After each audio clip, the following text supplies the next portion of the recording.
Quand c'est un mélange qui se passe entre des aliments qui sont cuits, Mishnah Gimel, Perektet, Trumot, hein, c'est Trumot. Ouais, je suis pas dans la bonne masse. Déjà, c'est mauvais pour toi déjà. Avec l'âge, je vois pas bien. Allez, on va étudier le Nishmat, comment il s'appelle? Chaim Ben Yehuda? Chaim Ben Sultana. Comme toi. Oui, mais son père s'appelait Yehuda. Oui, c'est exactement son prénom. Et voilà. Ok. Allez. Son mérite nous accompagne, amen. Amen, amen. Alors, regardez. On a vu jusqu'à présent le principe qui faisait que si jamais on mélangeait maintenant un aliment de Trouma avec un autre aliment de Choulin, Ouais. en fonction du type d'aliment, on a vu avec l'oignon, si jamais il était coupé ou pas, est-ce que maintenant il risquait de donner le goût aux aliments et donc interdire la totalité de l'aliment? Nous on a vu que le principe au niveau de la Trouma, on a un principe qui est beaucoup plus calme, beaucoup plus léger concernant les aliments cuits, puisqu'on dit qu'il suffit qu'ils soient noten taram qui donne le goût. Et donc comment on faisait ces fastoches? On faisait goûter un Kohen, s'il sentait le goût de la Trouma, alors on disait que tout était interdit. S'il ne savait pas le goût de la Trouma, il pouvait mourir. Alors c'était tout bon, d'accord. Alors maintenant une autre situation, maintenant j'ai fait cuire du pain, maintenant ce pain c'est du pain de Choulin, il n'y a pas de problème, mais en le sortant du four, moi où je l'ai mis sur un tonneau de vin. Qui était lui. Le vin était ouvert et le vin c'est de la Trouma. Maintenant qu'est-ce qui se passe? Le pain encore chaud. Il va pomper les odeurs du vin qui sont. Voilà. Est-ce que maintenant ce pain va être considéré comme choulin ou pas? D'accord? Alors regardez ce qu'a dit la Mishnah. Arode pat hama unetana alpi havit shel yain shel trouma. Deux avis, Rabbi Meir, Rabbi Yehuda. Si jamais maintenant j'ai sorti le pain du four alors qu'il est encore chaud, j'ai disposé mon pain sur l'embouchure d'une jarre ou d'un tonneau de vin, et ça là c'est la trouma. Alors Rabbi Meir dit que la raison pour laquelle je ne peux pas manger ce pain parce que maintenant, encore chaud, il a permis aux vapeurs de vin d'être absorbées par le pain. Ce pain, il a les odeurs et le goût. Il dit l'odeur du vin a été absorbée, donc ça s'appelle maintenant de la trouma qui est à l'intérieur. Et donc là, on est marron, on donne ça à un Kohen. Voilà, il mangera du pain avec le veigne. Ouais. Bon, tant mieux pour lui. Rabbi Yehuda dit jamais de la vie. L'odeur, ça n'a pas de consistance. D'incidence. Voilà, ça n'a pas d'incidence. Et donc lui, il pense que même si maintenant le mec il a posé son pain tout chaud sur le vin, tout froid, le vin n'a pas été absorbé, si ce n'est que de l'odeur, et l'odeur n'a pas de consistance. D'accord. Troisième avis, c'est Rabbi Yossi. Rabbi Yossi dit attention. Moi je vous dis, ce principe-là, il est intermédiaire entre Rabbi Meir et Rabbi Yehuda. Ça dépend si c'est du peigne de blé ou du peigne d'orge. L'orge a tendance à boire, à absorber comme ça les vapeurs.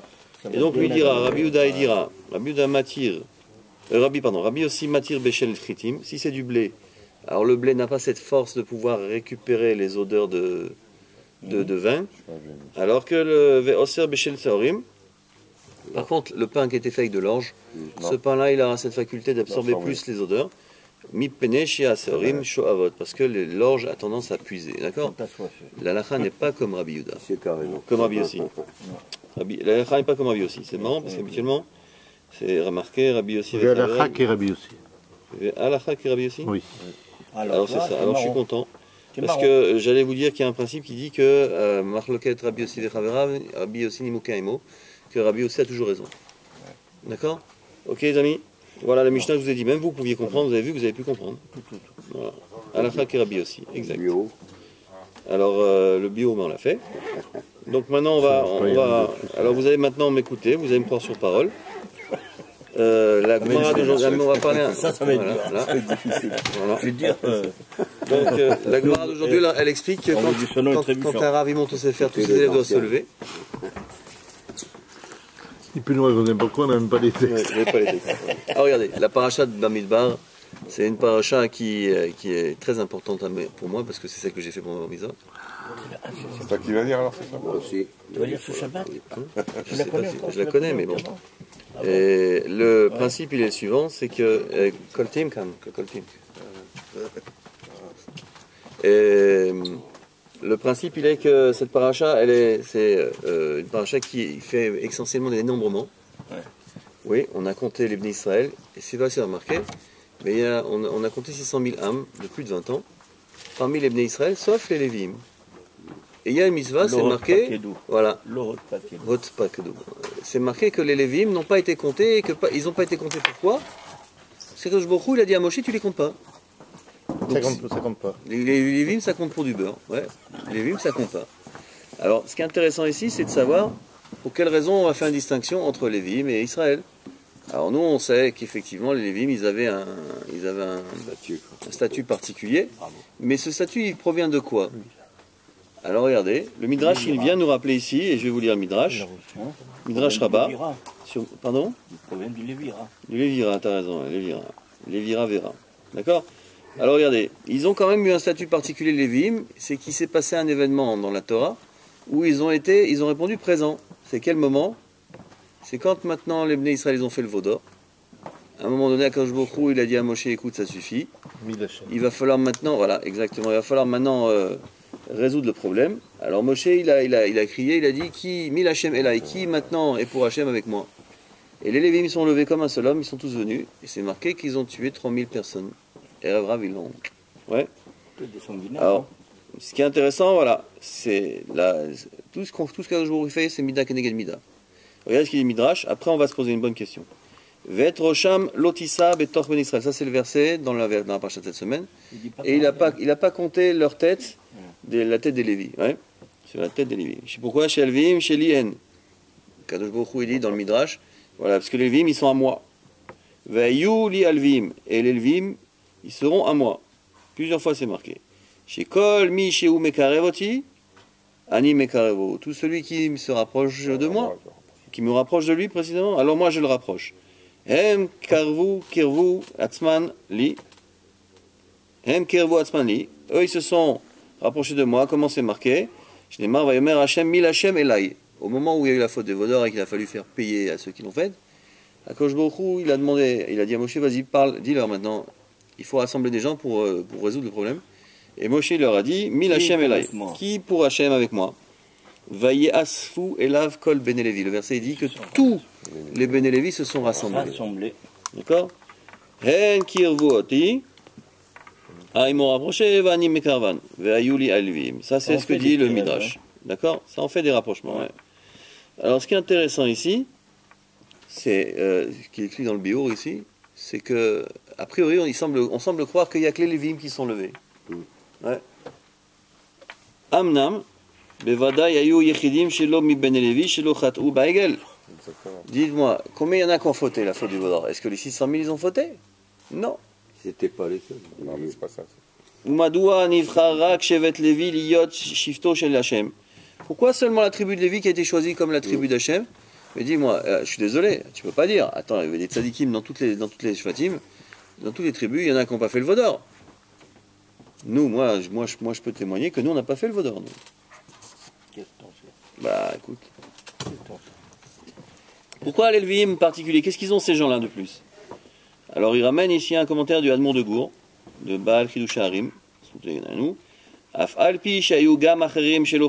que, indépendamment des Lévi'im, il y avait des autres tribus qui n'avaient pas fêté. Quand Moshe il a proclamé, maintenant, qui pour Hachem avec moi? Oui. Ne'esfu elav rak ben Lévi. Les seuls qui se sont manifestés, c'était les enfants de la tribu de Lévi. Ouais. Rak livne shevet Lévi haya koach lakum ou lachiz anu lachem. Seuls ces enfants de la tribu de Lévi se sont levés, ils ont eu la force de se lever et de proclamer aussi, nous sommes pour Hachem. Kullanu keish echad amdim les shiruto shel Hachem. Tous, comme un seul homme, on est là, on se tient pour servir Hachem. Les fichar, hikrivam, Hachem, elav, benifrat. C'est pour ça que maintenant, Akadosh Baruch Hu, il a dit, alors cela, en particulier, cela et uniquement cela, on va les rapprocher. D'accord? Ce qui veut dire, entre guillemets, qu'on est en situation où, finalement, bien que chacun il ait droit à revendiquer le fait qu'il n'ait pas fauté, mais ensuite, il y a autre chose. Il y a la revendication de dire, mais qui s'est levé pour dire maintenant, ça y est, on va venger maintenant Hachem? Seulement les Lévis. Et du fait qu'ils se soient levés tous ensemble, il n'y en a pas un qui soit resté sur le carreau. Alors, effectivement,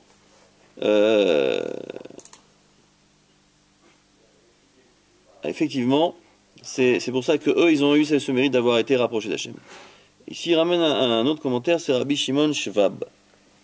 il raconte qui beyoto bachur tsaïr biker etzel hafetz chaim. Il dit Rabbi Shimon Shvav, il raconte que quand il était encore un jeune bachur, il est allé visiter le Chafetz Chaim. Be'omdo lefanav, she'elo hafetz chaim im u Kohen o Israël. Alors qu'il était en face de lui, le Chafetz Chaim lui a posé la question, t'es un Kohen ou t'es un Israël? Ouais. Ve Rabbi Shimon eshiv lo ki ou Israël. Il dit moi je suis pas Kohen. Amar lo Chafetz Chaim, le Chafetz Chaim lui dit Ani Kohen. Il dit moi, le Chafetz Chaim, vous savez que c'était un Kohen. Ah non. Rabbi Israël Meir Kagan. Kagan c'est Kohen. Il dit moi je suis Kohen. Chazar Chafetz Chaim u'sh'alo. Il lui a posé la question Ayodea ata ma'u ha'avdel benenu. Il dit est-ce que tu sais la différence entre toi et moi? Moi je suis Kohen, toi tu es Israël. Ouais. Uksheyavo Mashiach tzidkenu b'meira b'yameinu, répondez Amen. Amen. Ya'alu hakol Yerushalayim. Vous savez quand le Mashiach va venir, on va tous monter à Jérusalem. Vechol echad me'Israël yahpotz leikanes la'azara ou lakriv korbanot ve'la'avod ba'avodat bet hamikdash. Tous les bénis d'Israël vont vouloir maintenant rentrer dans la Hazara, sacrifier des korbanot pour l'avodat Hashem. On va tous vouloir maintenant, à un moment donné, et la vérité est tellement là que les gens ils vont pas commencer à dire ah non on fait pas ça, nous c'est pas pour nous, ou alors moi dans mon Shulchan Aruch il n'est pas marqué ça, ouais. Et en particulier maintenant le temple il va être reconstruit, le troisième temple il va descendre du ciel, donc on va juste à faire la Avoda, d'accord? Et les bénis d'Israël ils vont arriver, ils vont dire nous on veut faire. Oulanu narutz el sha'arei bet hamikdash. On va tous courir vers les ports du Bet Hamikdash. Ah, cependant, shenagiya lesham, quand on va arriver là-bas, ya'amdu hashoarim, les portiers ils vont se dresser, ve'yivdeku et kol harotzim leikanes. Ils vont interroger chacun qui va vouloir rentrer. Ve'az yafridu benenu. Et là il va y avoir séparation. Li'ul chol hakohanim yirshu leikanes penima. Moi et tous les autres kohanim, on va avoir le mérite de pouvoir rentrer à l'intérieur. Ouais. C'est eux qui peuvent. Ouais.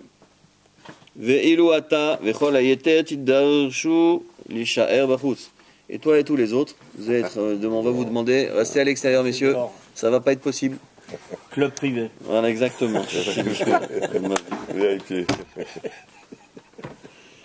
Kin'at anisharim tiye gedola. La jalousie de ceux qui vont rester à l'extérieur va être tellement grande. Admeod shehine hakohanim izku ledavar anirsaf la'avod et avodat hakodesh. Que les kohanim ils vont avoir ce mérite de pouvoir maintenant se rassembler et de faire mon avodat hakodesh. Vous savez que les kohanim en plus de ça ils ont cette faculté, puisqu'on a dit hier que les kohanim ils faisaient la avoda sauf la shrita. Mais en tout cas ils avaient comme ça un principe qui veut que effectivement ils ont des prérogatives qu'on n'a pas. Ouais. Et c'est marqué comme ça que, regardez ce qu'il y a marqué.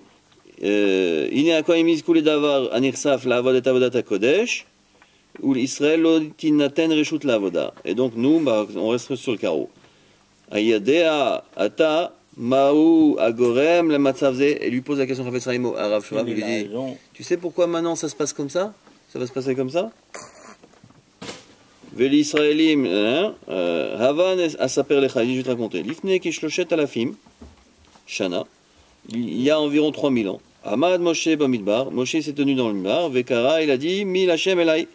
Qui veut maintenant se rassembler avec moi pour Hashem? Avot avotai izdarzu. Avot avotai. Les ancêtres de nos ancêtres se sont empressés. Lishamea akria.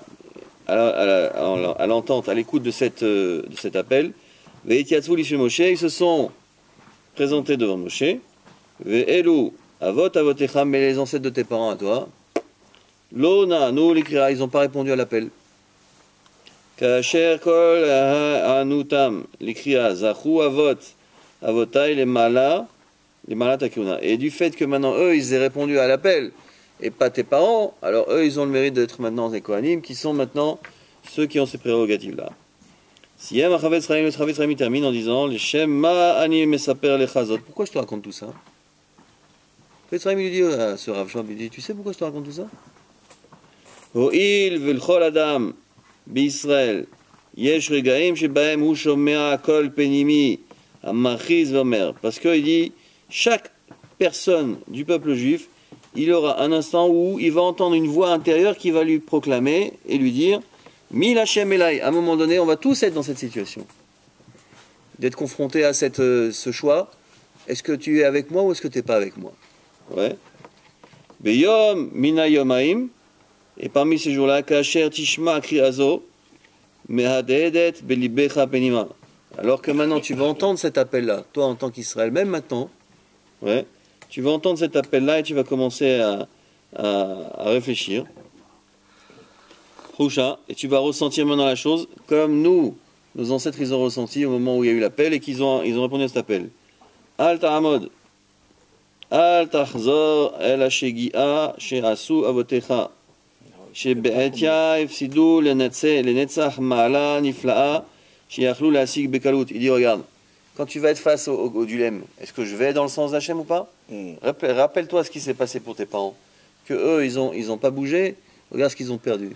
Ils ont perdu maintenant un niveau supplémentaire, supérieur, éternel, pour une bêtise. Pour rien du tout. Si maintenant tu es face à cette situation, ne te pose pas la question, est-ce que j'y vais, est-ce que j'y vais pas? Fonce mon pote, fonce. Ouais. Et donc il dit comme ça, Ilou na'anu le kriya ele, Routz miyad l'école à kriya, leval tahmid c'est izdamnut. Si maintenant ils avaient répondu à cet appel, regarde, ce serait comme moi. Un Cohen. Et là, alors donc, qu'est-ce qu'il faut faire? Quand tu vas entendre toi-même, parce que chacun, on va être confronté à cette situation. Est-ce que maintenant tu vas laisser les gens dire du mal de la Torah et tu vas pas bouger? Est-ce que tu vas laisser critiquer maintenant les religieux et tu vas pas bouger? Est-ce que tu vas laisser maintenant faire des bêtises et tu vas pas bouger? Il dit cours. C'est pas le politique, va. Cours. Cours. C'est pas la politique. Est-ce que tu vas laisser les gens chanter la tikva pendant le Hallel et tu vas rien dire? Cours. Cours et ne laisse pas maintenant la mitzvah s'endormir. Ah là, c'est dur. Hein? Surtout qu'il y avait des casseroles aujourd'hui. Allez, à la khote, écoutez ça, c'est intéressant. Est-ce que je dois faire la bracha sur le café à la fin du repas? C'est une bonne question? Voilà. D'avoir matsuyu chez Shotim Café la Gmara Souda. On a fait motzi, on a mangé. Et à la fin du repas, on dit les invités, vous voulez un café? Ah ouais, je veux bien un café. On n'a pas fait Birkat Amazon. Café plus café, cigare. Il faut rester assis. D'avoir matsuyu chez Shotim Café la Gmara Souda. Be'inyan chiyuv bracha kodem shiat café. Besof Souda matznu b'divra poskim shikadvu. Alors Shulchan Aruch, il parle pas là-dessus, mais Mishnah Berurah, il explique très clairement. Lui, il amène donc les discussions des poskim. Mashki à café, shoné mishar mashkim chez Shotim betoch Souda. Le café, c'est une boisson différente de toutes les boissons qu'on boit au milieu du repas. Tu bois du coca, tu bois du jus d'orange, tu bois de l'eau, tu fais pas la bracha, ça accompagne le pain. Mais le café, il dit Kevan shiuba kedelea kel est Amazon. Le café ne vient que pour permettre de digérer l'aliment, les aliments qu'on a mangés. Et l'on ershav les dvarim abaim mechamat asudam, pas considéré comme quelque chose qui vient au milieu du repas. Et tsarich levarech à la café kodem chez shotimoto. Vous entendez? Le mec, il a bu un verre d'eau. Il boit un verre de café à côté, une tasse de café, il fait la bracha sur le café, pas sur l'eau. C'est clair? Yesh poskim chez Kadvu. Il y en a qui disent Af mashke café, chez Besof Asoudan iftar bebirkat apad, ven tsarich levarech alav. Mais il y en a qui ne sont pas d'accord et qui disent que oui. Ils ont raison. Qui disent que il n'y a pas besoin de faire la bracha puisque tu as déjà fait motzi. Motzi, ça te en quitte. Alors, Katvu aposkim chez Kedelatset les décolle à Deot pour être quitte d'après tous les avis. Comment on fait? Tu bois pas de café. Non. Maintenant, si tu veux boire un café. Kodem chez Shoté ta café yevarer chez Akol al me'at sukar. Oshar mine metika chez Enam baim mechamat asouda ou bebrachazo iftor et ta café. Comment tu fais? Fastoche. Le mec qui a du diabète, il prend un bon morceau de sucre, il fait la bracha sur le sucre. Voilà, comme ça, il est tranquille, il pense à son café, il est tranquille. D'accord? Adam chez Kevar berer boré pré à Gefen à la yaïn. Hen beofen chez berer alav betoch asouda, ven beofen chez berer alav kodem asouda. בשעת הגידוש לכל הדעות, שוב אינו צריך לברך על הקפה, שברכת היין פותרת כל שאר המשקים. Par contre, on a répété que si vous avez fait kidouche et que vous avez bu du vin, attention, il ne faut pas seulement faire kidouche et écouter le kidouche. Tu as bu du vin, ou alors tu as fait la baracha boré pregafen pendant le repas, tu as bu ton révit de vin, alors effectivement, aucune boisson ne nécessite de bracha dès lors qu'on a fait la bracha sur le vin. Tu n'es pas obligé de boire du vin après derrière. Le mec, s'il a un problème, plutôt que de manger un morceau de sucre avant de boire son café, il prend un bon verre de vin. Comme ça, il fait boré pregafen, après il n'a pas refait la bracha sur le café. C'est tout pour aujourd'hui les gars.